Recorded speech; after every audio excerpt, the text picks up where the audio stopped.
Of everybody, so I will be solving this Rubik's Cube. As you can see, I am very good at solving it. So let's count my time down, and then we're gonna solve it in 3, 2, 1.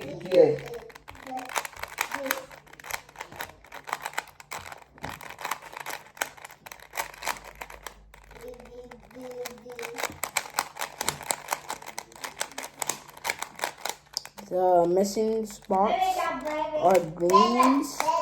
So since those 3 missing spots are the color greens, kind of cool. So I don't think I'm cheating. Adjust the camera. Okay, kind of clockwise.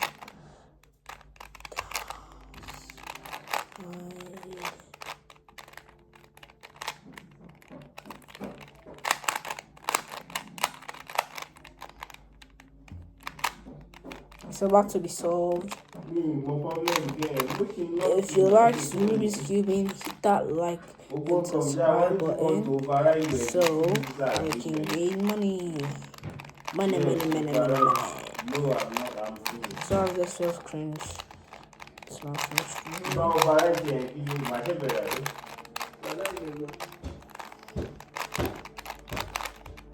And we have solved the Rubik's Cube. These 2 missing.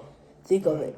If every single color is right, that means these 2 are greens. So as you can see, I just solved the Rubik's Cube. Please subscribe and like.